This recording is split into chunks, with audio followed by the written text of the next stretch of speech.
As you know, the Meat Eater Live Tour is on April 23rd through May 5th. Chances are in a town near you. What you may not know is you can win tickets to each of these events just by going to a backcountry hunters and anglers pint night. There's going to be a pint night in each of these towns: San Diego, Salt Lake City, Tempe, Anaheim, Boise, Sacramento, Missoula, Portland, Tacoma, where you can compete in Meat Eater trivia and win not only tickets to the show, but a chance to be on stage with all of us. So get your butt to a pint night and we'll see you on stage. Welcome to the Wired to Hunt Foundations podcast, your guide to the fundamentals of better deer hunting. Presented by First Light, creating proven, versatile hunting apparel for the stand, saddle, or blind. First Light. Go farther, stay longer. And now, your host, Tony Peterson. Hey everyone, welcome to the Wired to Hunt Foundations podcast, which is brought to you by First Light.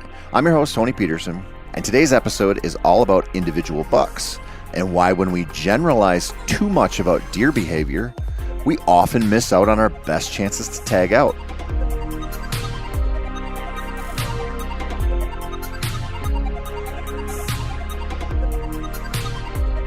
Now, I know a lot of you fine listeners probably think the inspiration for these podcasts comes from nonstop time in the outdoors obsessing over big bucks. Some of it does. Just as some of it comes from casual time in the outdoors thinking about little bucks and does and squirrels and turkeys and rabbits and occasionally cryptids like Bigfoot and chupacabras. Sometimes inspiration doesn't come from a likely source. Sometimes it just runs up to me and bites my hand and reminds me of an idea I had a while back that got lost in the sludge of my brain. Well, here is that idea as it's birthed into the world, and while it might seem like a strange one, I think there's real merit here to thinking about deer as individuals. And now I'm going to tell you why.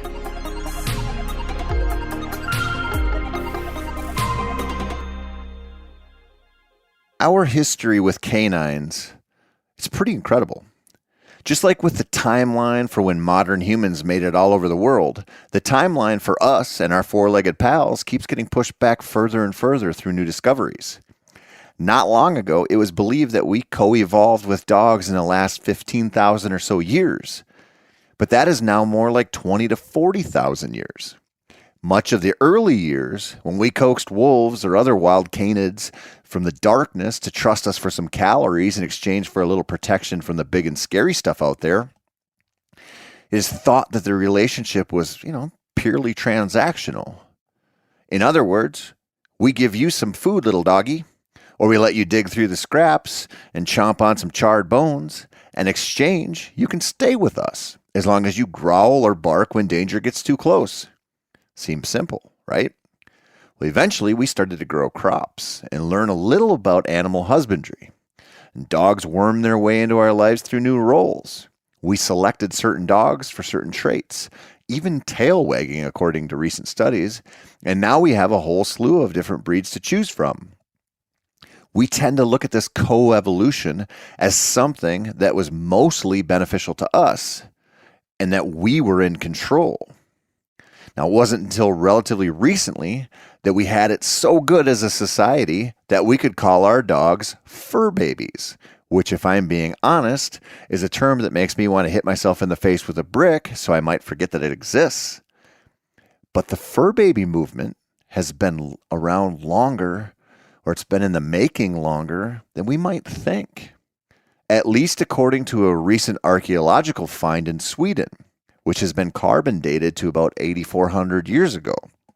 Researchers working on deciphering all there is to know about a Mesolithic site containing 51 structures, hearths, post holes, and at least one well-preserved dog that was buried with what we called grave goods. It's kind of illuminating what was going on back then. People have been sending other people to the afterlife with an assortment of goodies and valuables to aid them on their journey for a long time. But also, we know now at least one dog, who I can only surmise must have been a very good boy, has been found with some grave goodies as well. In fact, quite a few of them have been found, carefully placed in a grave with necklaces, spoons, and other offerings that might have been dog toys. To frame this up, consider that someone in Sweden loved their dog enough to give it a proper burial, complete with gifts for the afterlife. This happened before the first stones were laid, which would become the Great Pyramids of Giza. Ditto for Stonehenge, which has been standing for like 50 centuries. It happened way before Genghis Khan and his Mongolian horde murdered like 1 out of every 10 people on the planet. It happened way before the fall of Rome. Before much of our recorded history, people, at least some people, were infatuated with dogs. Now, this is obviously still true to this day, which was evidenced to me recently when I went and met my sister-in-law's new French bulldog, Bruno. Bruno is a 1-year-old dog that looks like he was built from spare parts pilfered from the hound factory and who has a face that I doubt even a mother could love. He breathes like he's constantly on the verge of suffocating, because he kind of is, with his God's own prototype smashed face. He's stocky, bites everyone, but his mouth isn't very big or strong, so I guess it's cute to some people. And he barks a lot. He's also, and I say this as a true dog lover, one of the dumbest animals I've ever met. But my sister-in-law loves him. And like most dog people, she has her breed, mostly because she likes how they look, and she had one before, who died way too young because French bulldogs, like a lot of breeds, aren't bred for health. They are bred for looks and quantity due to their popularity. She was hoping to get a 2.0 version of her last dog, Ted, who was actually uglier than Bruno and quite possibly the gassiest dog to ever exist. Anyone who has gone from one beloved dog to a new pup knows how that works out. You don't get the same dog, even from the same breeder. You get a new dog, because they are individuals. We sometimes forget this. Hell, we do it with people all the time. My twin daughters could not be more different, but they are often treated as a single unit instead of two individuals. We do this with broader groups of people, whether it's in politics or sports or religion or hell, hunting influencers. We do this with deer too. If you want to know the easiest example of this, look at how many people are out there who definitively declare a buck is a certain age because of how it looks. You can't do that with dogs. You can't do that with people. But here we are declaring every 130-inch buck a 3.5-year-old and calling it a day. I think that is something that is really holding us back as hunters. That mentality, not that specific example. Although that's certainly something that has changed the landscape of whitetail hunting, and I'd argue probably not for the better. But here's the thing about deer hunting. We talk in general behavior because we can't talk about individuals very often. But just because that's how we view our world as it pertains to hunting doesn't mean it's the best way for us as individual hunters to approach our task.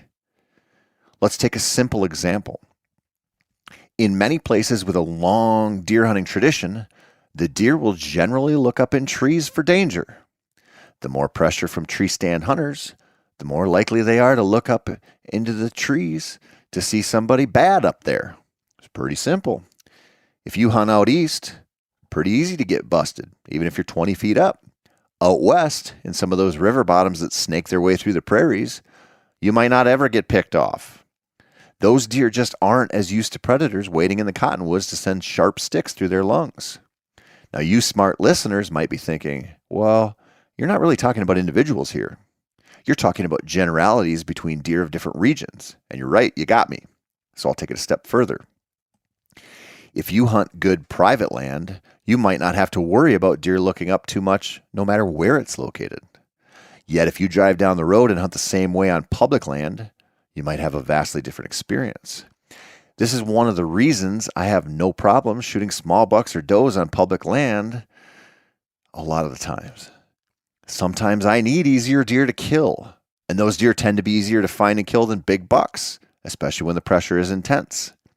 The difference from one section to the next can be stark, but again, I'm still kind of talking in generalities, even if I'm just referring to the deer on one 640-acre chunk versus deer on the next 640-acre chunk.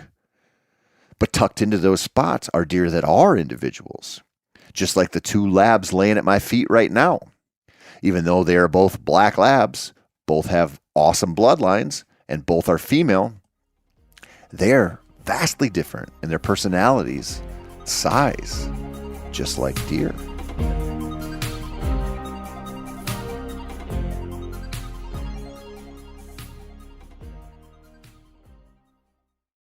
As you know, the Meat Eater Live Tour is on April 23rd through May 5th. Chances are in a town near you. What you may not know is you can win tickets to each of these events just by going to a backcountry hunters and anglers pint night. There's going to be a pint night in each of these towns: San Diego, Salt Lake City, Tempe, Anaheim, Boise, Sacramento, Missoula, Portland, Tacoma, where you can compete in Meat Eater trivia and win not only tickets to the show, but a chance to be on stage with all of us. So get your butt to a pint night and we'll see you on stage. So think about it this way. The current rage out there is to find a buck that is mature, name him, and then hunt that specific deer. And this is great if that's what you're into. But what people don't get really good at is learn that just because a 5.5-year-old buck makes your hit list, it doesn't mean he's going to act like a 5.5-year-old buck is supposed to act. What I mean by that is you might follow all of the conventional hunting advice and never get a crack at that specific deer. But if you hunt like some of the folks who are really good at patterning an individual, you might learn what that deer likes to do. This is an important distinction, and I feel like I should break it down further before explaining what it means to you as a hunter. You might think that since the average TV hunter you see is really good at patterning big bucks in the same way, since they often kill giants that have names, but it's a different world for many of them. They have cell cameras, food plots, the acreage, and the time to allow for a certain buck to start daylighting in a specific area. They aren't necessarily learning the particulars of that buck and killing him on high-level hunts. They are playing the wait it out and let him get comfortable game. Now, I don't care what deer it is. If he doesn't get pressured and he doesn't have any negative consequences for moving in daylight, he's eventually going to move more and more. Because, well, why wouldn't he? Again, this isn't a knock on the strategy or whatever. It's just to point out that you probably should base your hunting strategies not necessarily on that style, because it's just highly unique to those hunters. Instead, you should be paying attention to the deer that you see, the deer that you can watch in the off season, the sign you might be able to attribute to certain bucks, and try to learn not only what the group traits are for the deer you hunt in any given spot, but anything you can learn about the individuals. Take calling, for example. If you're lucky, you've probably called in some bucks in your life. Maybe you grunted them in. I don't know, maybe you rattled them in, whatever. Some bucks are callable and some just aren't. Why? Well, who knows? Some dogs fight other dogs on sight, while other dogs couldn't muster aggressiveness if they were forced to. Why would deer be any different? This means that if you're out there on Halloween and you see a good buck walking on a range, you might call him in. He might just be in the mood to check out a distant grunt, or he might be the kind of deer who very much prefers the solo life. You can take this a step further by looking at deer buddies, which sounds like a sitcom idea Mark would pitch to Steve at our content summit. But the truth is, some bucks prefer to hang with other bucks, often until the rut and sometimes through it. Why? Who knows? But I know that when you see a good buck and a smaller buck together often, that a grunt call might be all I need to kill that bigger one. I'm sure there is a survival component to pairing up when it comes to bucks, and that's something that can be used in your favor. It's a survival strength to them, but you can turn it into a survival weakness. Another way that we see this individuality highlighted is through nocturnal behavior. This might be the most obvious example. Some bucks seem to have no problem showing up randomly in the daylight hours, while others are damn near vampires. If you target a buck that is in that vampire status, which I did for a few years here in Minnesota, prepare yourself for some disappointment. Unless you have a lot of time to sit during the rut, those bucks are extremely hard to kill. I'm not saying you should use a few nighttime trail camera photos to declare a buck nocturnal and therefore unkillable, but to be honest about what you can learn about individual deer. These days, if a buck leads me to believe he's mostly nocturnal, I almost won't even think about him because I know what it leads to. In fact, this happened to me last fall in Wisconsin. There were 250-inch type bucks occasionally using a small property I own. The neighbor's well aware of them, and he was actually putting in some time for them. I'm being honest when I say I didn't even really care they were there. I knew I was probably not going to see them given my limited time over there and the fact that I'm mostly hunting with 11-year-olds at the time.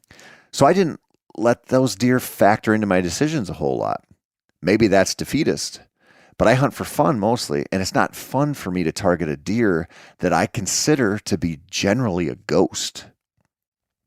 Bucks show their individuality in other ways too. Where they bed is often interesting. Although this is due partially to deer density, a lot of the big buck beds I find in swamps and big wood situations feel very isolated. Tiny islands of cover in big swamps highlight this very well. Maybe it's because they don't have younger deer to bed with and act as sentries, but older bucks in the big woods seem to lean hard into the introvert lifestyle.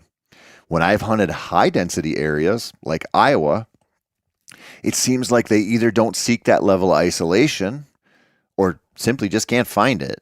But it also often has the vibe of hunting early season mule deer in high country basins. There, you can watch the big boys choose the best spots to bed while their younger buddies filter out and act as an early alarm system. This seems like the same scenario with whitetails. And while that's intuitive to a lot of folks, it's also telling on how to hunt an individual buck in that situation. You're probably not going to still hunt into his bedding area and shoot him while he's napping. You're going to have rock solid access and let some of the other deer go before he gives you a chance. Every type of hunting situation has its own challenges, my friends, but it pays to try to learn individual traits of specific deer whenever you can. In fact, this reminds me of something that a fellow named Dan Evans, who started Trophy Taker a long time ago, he told me years ago during a conversation. Now, if you don't know who Dan is, he's one of the best elk hunters in the world.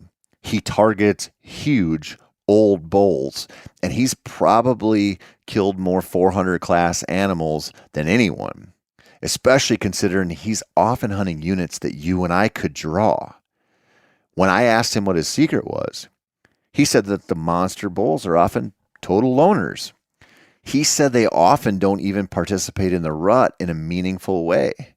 The challenge is finding them first, of course, but then once he does, he watches them as much as he can to figure out their daily lives. Then he sneaks in and tries to kill them. Not call them usually, just sneak in and ambush them. Now, this is a dumbed down version of a conversation we had a long time ago. But the gist of it is that if you hunted those giant elk like you're supposed to hunt elk, you wouldn't see them, let alone kill them. They are different, and they are individuals who do certain things a certain way.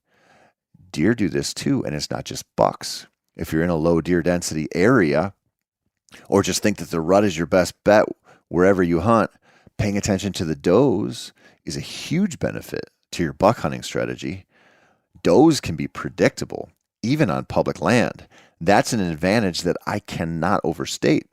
If you can sneak in and watch a small family group or learn about a solo doe feeding or bedding or traveling somewhere somewhat consistently, you have a really good trap set for yourself for the rut. This is something that I'm trying to get better at in the big woods because I think it's the key to killing a really good deer during the rut in some of the spots I hunt. It might not happen, but it might also just be that I'll figure out where a doe group or a single doe likes to hang out in the swamps and then do my best to stay downwind and wait out a buck that undoubtedly knows about her habits as well. Think about this as we trudge our way through winter and have all of this time before next season. Maybe this will help you develop a better trail camera strategy or prompt you to finally buy a spotting scope so you can glass your happy ass off this summer. In fact, if you want a little bit of a hint here before I wrap this up, what I talked about earlier about the bucks that I've dealt with that are truly nocturnal, a really good way to gauge that isn't necessarily from trail camera photos, although that helps a lot, but how easy they are to watch in the summer. Because some bucks just don't seem to hardly ever shed that nocturnal bent no matter what. And if they're out there and you're getting nighttime trail camera photos of them in July and you can't get out there with your spotting scope and pick them up, those deer know what they're doing. Anyway, that was a little diversion. I want to wrap this up by saying, maybe you'll end up killing a specific buck this fall just because you learned something about him that doesn't jive with general deer knowledge, which is something that you have to be thinking about, because not only are you trying to get better at learning all the deer, but those specific ones. And when you kill that specific one, it's pretty sweet. Come back next week and I'm going to talk about why deer are where they are, and why that's probably the most important question we should be asking ourselves as hunters. That's it for this week. I'm Tony Peterson. This has been the Wired to Hunt Foundations podcast, which is brought to you by First Light. As always, thank you so much for your support. Everybody here at Meat Eater truly appreciates it. If you have just not gotten enough whitetail content, or maybe you're running out of podcasts because it's the middle of the winter and you're driving around a lot or going to the gym a lot and you're burning through them, themeateater.com has all the stuff that we produce. You can go read articles, you can watch YouTube series on there, you can listen to the new God's Country podcast, you can check out all of our content. I promise you won't be too bored if you go do that. Again, thanks for everything.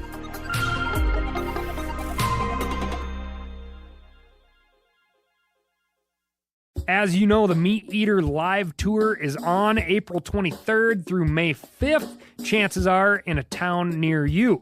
What you may not know is you can win tickets to each of these events just by going to a backcountry hunters and anglers pint night. There's going to be a pint night in each of these towns: San Diego, Salt Lake City, Tempe, Anaheim, Boise, Sacramento, Missoula, Portland, Tacoma, where you can compete in Meat Eater trivia and win not only tickets to the show, but a chance to be on stage with all of us. So get your butt to a pint night and we'll see you on stage.